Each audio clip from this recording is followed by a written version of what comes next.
Good evening, live from New Delhi. You're watching DD India Live, India's voice to the world. I'm Shubhendu Ghosh, coming up in the next 30 minutes. External Affairs Minister S. Jaishankar addresses East Asia Summit in Kuala Lumpur, says multipolarity is not just here to stay, but to grow. Cameroon's President Paul Biya wins presidential re-election, world's oldest head of state may govern till 100. US President Donald Trump meets Japan's Emperor Naruhito at Imperial Palace in Tokyo to hold bilateral talks with newly elected Prime Minister Sanae Takaichi. Nikkei tops 50,000 mark over positive investor sentiment. Indian states of Andhra Pradesh and Odisha brace for Cyclone Montha, severe cyclonic storm to bring extremely heavy rains across multiple districts.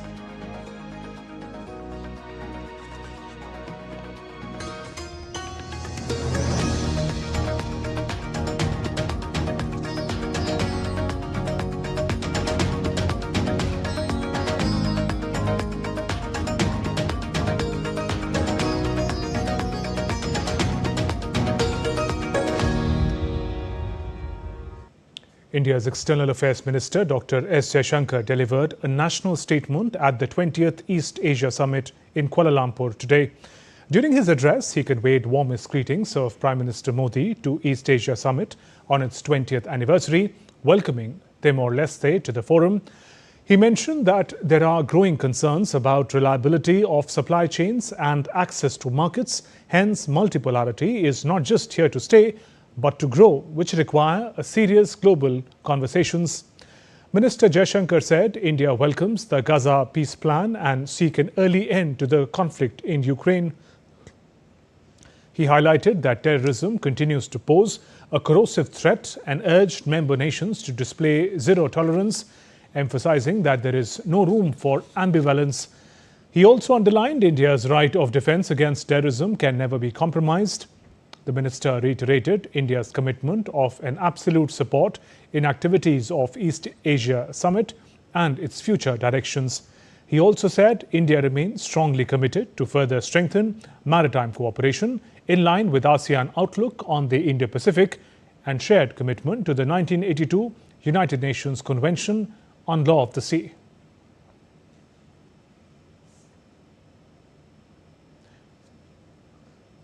Dr. Jaishankar highlighted that 2026 will be observed as the ASEAN-India Year of Maritime Cooperation.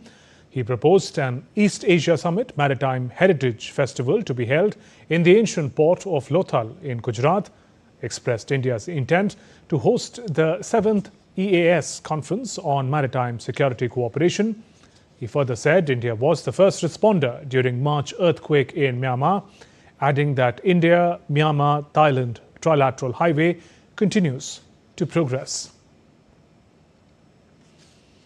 In other news, Cameroon's President Paul Biya has won the country's presidential election with over 53% of the vote, according to the official results announced on Monday by the Constitutional Council. Protests have flared in several cities after partial results reported by local media shows Biya was on course to win. The government has rejected opposition accusations of irregularities and urged people to wait for the result. Cameroon's Interior Minister Paul Atanga Ji said on Saturday arrest had been made in connection with what he described as insurrectional movement, though he did not say who had been detained or how many. Biya is the world's oldest serving ruler and has been in power in Cameroon since 1982. Another 7-year term could keep him in power until he's nearly 100. US President Donald Trump received a royal welcome by Japan's Emperor Naruhito on Monday as he arrived at the Imperial Palace in the second leg of his Asia tour. He will also meet Japanese Prime Minister Sanae Takaichi, the country's first female Prime Minister, tomorrow.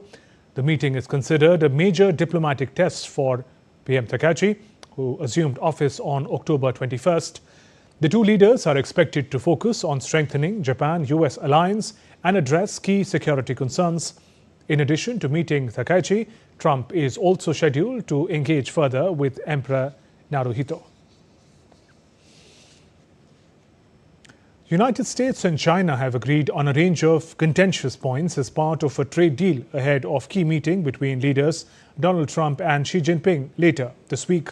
The US and Chinese officials say that in addition to rare earths, they discussed trade expansion, US fentanyl crisis, US port entrance fees and the transfer of TikTok to American ownership control. Top Chinese and US officials on Sunday hashed out the framework of a trade deal for US President Donald Trump and Chinese President Xi Jinping to decide on later this week that would pause steeper American tariffs and Chinese rare earth export controls. After 2 days of talks in Malaysia wrapped up on Sunday, a Chinese official said the two sides reached a preliminary consensus on topics including export controls, fentanyl and shipping levies. The economic and trade teams from both China and the United States met in Kuala Lumpur, with both sides paying close attention to economy and trade on the agenda and making progress with in-depth and frank discussions and exchanges. There were numerous items on the agenda, including export controls on both sides, the issue of reciprocal tariffs going a step further for an extended period of time, the issue of fentanyl tariffs, and cooperation on banning the production of fentanyl. US Treasury Secretary Scott Bessent said Trump's threat of 100% tariffs on Chinese goods is effectively off the table. The US expects China to delay implementation of its rare earth minerals and magnets licensing regime by a year while the policy is reconsidered. So this was the fifth meeting that I've had with my Chinese counterpart, the Vice Premier, Hu Lifeng, and we covered a wide range of issues, and I think we've reached a substantial framework for the two leaders who will meet in Korea next Thursday. So, on the table, the president had given me maximum leverage when he threatened 100% tariffs if the Chinese imposed their rare earth global export controls. So I think we have averted that, so that the tariffs will be averted. And we have a regular quarterly meeting with the Chinese. Trump himself predicted a good deal with China as he spoke with reporters on the sidelines of the Association of Southeast Asian Nations Summit in Kuala Lumpur, saying he expected additional leader-level follow-up meetings in China and the US. I think a complete deal. I want our farmers to be taken care of, and he wants things also. We're going to be talking about fentanyl, of course. Fentanyl is killing a lot of people. It comes from China, and we'll be talking about that. We'll be talking about a lot of things. I think we have a really good chance of making a very comprehensive deal. Trump and Xi are due to meet on Thursday on the sidelines of the Asia-Pacific Economic Cooperation Summit in South Korea. China has yet to confirm that the two leaders will meet. Bureau Report, DD India. Japan's benchmark stock average topped 50,000 mark for the first time on Monday as investors welcomed an easing US-China tensions with expectations of growing for Federal Reserve to further cut rates this week. The Nikkei jumped 1.6% to 50,080.49 in early trading. The gauge broke through 45,000 mark on September 16th and has marched through successive round numbers at a rapid clip. It marks a dramatic turnaround for a long moribund market that saw Nikkei take 34 years to finally recover to its bubble economy peak in February last year. Argentine President Javier Milei's party cruised to victory in the midterm legislative elections as voters overwhelmingly backed his free market reforms and deep austerity measures. After the results, Milei said the party's big victory in the nation's midterm elections marked a turning point and vowed to pursue reforms his government still considers necessary. He added that voters had shown their desire to irreversibly change the path forward for South America's number 2 economy. The elections were the first national test of Milei's support since he won office a couple of years ago on a promise to revive long-ailing Argentine economy through a series of painful reforms. US President Donald Trump congratulated Argentine President Javier Milei on Monday after he cruised to victory in midterm legislative elections. On his Truth social media post, Trump says, and I quote, "Congratulations to President Milei on his landslide victory in Argentina. He's doing a wonderful job. Our confidence in him was justified by the people of Argentina." To support Milei, Trump administration offered a bailout potentially worth $40 billion, including a $20 billion currency swap one that is already signed. It proposed a 20 billion debt investment facility. Russia's defense ministry said on Monday it had downed 193 Ukrainian drones overnight, with local authorities reporting 1 person killed and 5 others injured in the attack. The governor of the border region of Bryansk, Alexander Bogomaz, said on Telegram that a minibus had been struck in the village of Pogar, killing the driver and injuring 5 passengers. Russian forces in total downed 47 drones in Bryansk, which borders Ukraine, as well as 40 in Moscow region, with most of those headed towards capital, according to the defense ministry.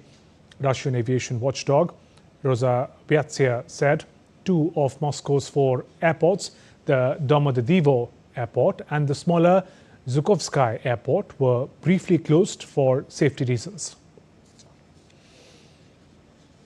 US President Donald Trump said on Monday the announcement by his Russian counterpart Putin of a nuclear-powered cruise missile test was not appropriate. Earlier on Sunday, Russia successfully tested its nuclear-powered Berezovsky cruise missile, a nuclear-capable weapon Moscow says can evade any defense system and will move towards deploying the weapon. Russia's top general Valery Gerasimov, chief of the General Staff of Russia's armed forces, told Putin that the missile traveled 14,000 kilometers and was in the air for about 15 hours when it was tested on October 21st. According to a statement by US Navy, a helicopter and a Super Hornet crashed during 2 separate incidents in the South China Sea, with all 5 crew members safely recovered by the search and rescue teams. The statement mentions the helicopter crashed at approximately 6:45 GMT. The 3 crew members were safely rescued. A separate incident at about 7:15 GMT involved the Super Hornet flown by Strike Fighter Squadron VFA-22, which also crashed during operations. Both pilots ejected safely and were recovered. Meanwhile, Chinese Foreign Ministry spokesperson on Monday said it would be willing to provide humanitarian assistance to the United States after 2 US Navy aircraft crashed into South China Sea during military exercises. Direct flights between India and China have officially resumed over a hiatus of over 5 years. Indigo's A320 aircraft from Kolkata landed in the southern Chinese city of Guangzhou on Monday. Indigo will undertake daily non-stop flights between the 2 destinations. Guangzhou in southern China is well known as an important global business hub for manufacturing and exports logistics. The resumption of connectivity from India caters to the growing demand for passenger and cargo movement between India and China, unlocking new opportunities for trade, investment and tourism. Building on this expansion, Indigo will also begin flights between Delhi and Guangzhou from 10th November this year, further strengthening its presence in the important trade and travel corridor. Indigo is among the first airlines to restart services following the COVID suspension. Australia's Competition and Consumer Commission accused Microsoft on Monday of misleading people into paying for its AI assistant Copilot. The authority said it had filed a suit in federal court against Microsoft Australia and its parent, Microsoft Corp. The software giant is accused of making false or misleading statements to around 2.7 million Australians who subscribed by auto-renewal to Microsoft's 365 plans, which include a suite of online office services. The competition watchdog accused Microsoft of misleading subscribers on personal and family plans since October 31st, 2024. The Commission is seeking penalties, injunctions, consumer redress and costs. Microsoft could face penalties of over $30 million for each breach. Still to come on this edition of TD India Live. Election Commission of India announces Pan-India Special Intensive Revision or SIR. India's Vice President C.P. Radhakrishnan calls on President of Seychelles, Dr. Patrick Hermione. ODI Vice Captain Shreyas Iyer hospitalized.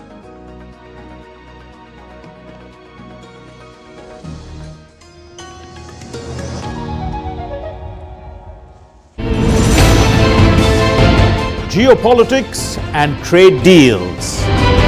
Economic challenges amid development.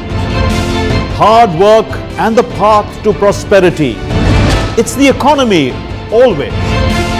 Between walkers, money is what money does and says. Supply creates its own demand. Between the bulls pulls and bears tears. When supply chains globalization and India rises to the podium. We'll get you centered with the economic brief at 8 p.m. every Thursday on DD India.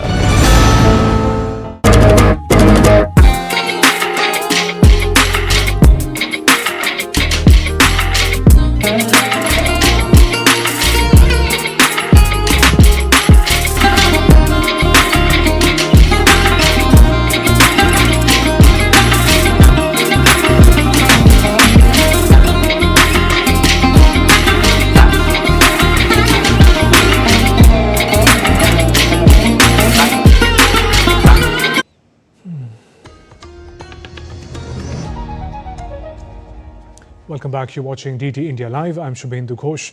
Some news from the Election Commission. Election Commission of India has announced Pan-India Special Intensive Revision (SIR). Chief Election Commissioner of India, Ganesh Kumar, briefed the press on Special Intensive Revision on Monday. He highlighted the success of Phase 1 of SIR in the state of Bihar, announcing the commencement of the second phase, the enumeration process for which will begin on the 4th of November. Printing और training का कार्य कल से शुरू होगा और 3 नवंबर तक चलेगा। हाउस टू हाउस इन्यूमरेशन 4 नवंबर से 4 दिसंबर तक। Publication of draft electoral rolls 9 दिसंबर 2025। क्लेम्स एंड ऑब्जेक्शंस का पीरियड 9 दिसंबर 2025 से लेकर 8 जनवरी 2026। जिन लोगों को नोटिस जाएंगे उनकी हियरिंग और वेरिफिकेशन का समय 9 दिसंबर से 31 जनवरी तक होगा और फाइनल इलेक्टोरल रोल्स 7 फरवरी 2026 को प्रकाशित किए जाएंगे। India's Vice President C.P. Radhakrishnan called on President of Seychelles, Dr. Patrick Hermione, today on the second day of his visit to the East African country. Vice President conveyed his wishes to Hermione for a fruitful and successful tenure. The two leaders discussed ways to strengthen India-Seychelles bilateral partnership and reaffirmed shared vision for peace, stability and prosperity in the Indian Ocean region and the Global South. Vice President Radhakrishnan also met Vice President-elect of Seychelles, Sebastian Pillay. The leaders discussed multifaceted India-Seychelles relationship rooted in shared heritage, culture and people-to-people ties. Vice President also conveyed his best wishes for a successful tenure. India and Seychelles share strong bilateral relations. Travel and tourism play an important role in strengthening relations through cultural exchange. Sharon Francis, Principal Secretary Tourism, Seychelles, spoke more on the importance of tourism as a bonding force between the two nations in an interview with DD India correspondent Jayanti Jha. The India-Seychelles partnership is built on several pillars. One of those pillars is tourism. To talk about this relationship in greater detail, we have with us Ms. Sharon Francis, who's currently serving as Principal Secretary for Tourism in Seychelles. Ma'am, do you see that travel is a very easy way to explore new cultures, meet different people, open up your mind a little bit? Oh, definitely. Travel is a great way for people to just like you say, discover new cultures and learn about the geography of the world. And of course, discover beautiful islands like ours, like the Seychelles. Definitely. Yes. And there's a massive influx of tourists in Seychelles, including Indian tourists. How do you see that as a way to bridge ties with India to bring the two countries closer? India has always been an important market for us.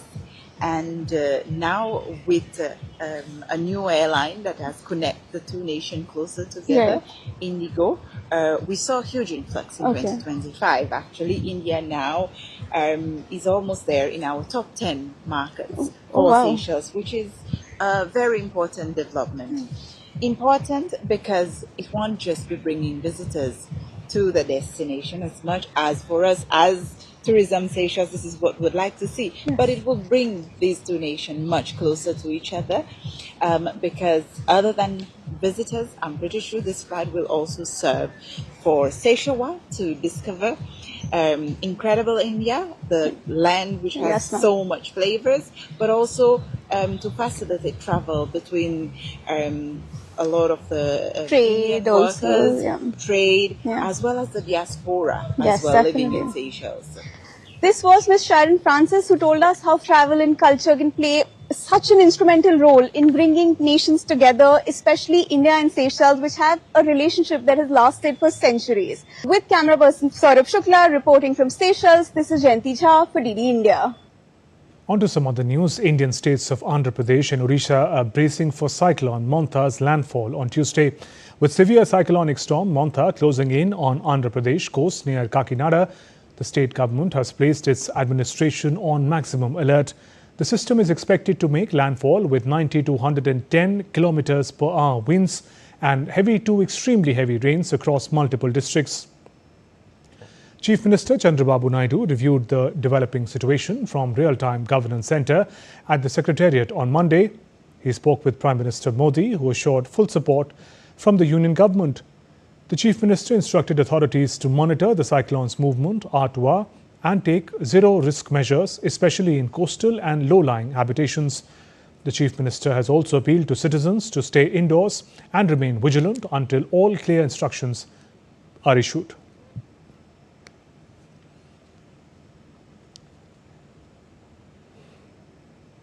India is observing Vigilance Awareness Week starting today. On the occasion, Central Vigilance Commissioner Praveen Kumar Srivastav and Vigilance Commissioner A.S. Rajiv administered the pledge to officials at the CVC headquarters in New Delhi on Monday. I believe that corruption has been one of the major obstacles to economic, political, and social progress of our country. I believe that all stakeholders, such as government, citizens, and private sector, need to work together to eradicate corruption. I realize that every citizen should be vigilant and commit to highest standards of honesty and integrity at all times and support the fight against corruption. I therefore pledge to follow probity and rule of law in all walks of life, to neither take nor offer bribe, to perform all tasks in an honest and transparent manner, to act in public interest, to lead by example, exhibiting integrity in personal behavior, to report any incident of corruption to the appropriate agency. Dubai's Zabil Park turned into a sea of lights, music and festivity as more than 100,000 people came together for the second edition of Emirates Loves India, celebrating the enduring friendship between the UAE and India. Held on Sunday under the theme Ghar Jaisi Diwali, the event extended the spirit of Diwali festivities with cultural performances, regional cuisines and a message of unity and togetherness. It was organized by the Emirates Loves India initiative, UAE Government Media Office. The festival drew more than 100,000 people, making it the largest celebration of its kind in the UAE. As fireworks lit up the Dubai skyline, celebration served as a powerful symbol to the city's spirit of cultural harmony and coexistence. For thousands of Indian residents, it was a memorable celebration of their shared heritage and friendship. India's Deputy Chief of Mission in Abu Dhabi, A. Amarnath, said, Dubai truly represents the confluence of communities and cultures from all over the world.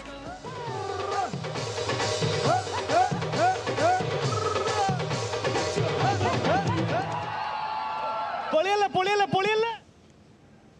to celebrate India in Dubai, a city that truly represents the confluence of communities and cultures from all over the world, is both a privilege and a delight. No matter how far we are away from home, the light of our traditions and culture continues to guide us. Few countries in the world celebrate diversity and coexistence the way the UAE does, with sincerity and inclusiveness. Today's evening shows how deeply the Indian community in the UAE is woven into the country's social and cultural fabric. And UAE Minister of State for Foreign Affairs Noura Al-Kabi praised Indian community, said they have helped write some of the most inspiring chapters in the history of our nation. Tonight, we celebrate one of the world's most enduring friendships, a bond that continues to inspire cooperation and mutual trust between our countries. The Indian community is not just part of our story. They have helped write some of the most inspiring chapters in the history of our country. In sports, India's vice-captain Shreyas Iyer has been admitted to hospital in Sydney after he was injured during third one-day match against Australia on Saturday. 31-year-old took a splendid catch running backwards to dismiss Alex Carey, but in the process sustained rib cage injury and was rushed to the hospital soon after returning to the dressing room. Indian Cricket Board BCCI has updated his medical condition. The statement reads, and I quote, "He's under treatment, medically stable, recovering well." BCCI medical team, in consultation with specialists in Sydney and India, is closely monitoring his injury status. The Indian team doctor will remain in Sydney with Shreyas to evaluate his day-to-day progress, unquote. Shreyas Iyer is not part of India's T20 squad, which will play a 5-match series against Australia beginning Wednesday. That's all for this edition of DD India Live. Let us know your thoughts on the news of the day. For those on the go, you can get all the latest news and updates from India and across the world on DD India mobile app. This app is available on both Android and iOS platforms. You can scan this QR code on your screen and download now. We'll be back with more news as it breaks here on DD India. I'm Shubhendu Ghosh from all of us here in Delhi. Thanks for watching DD India Live. Namaskar.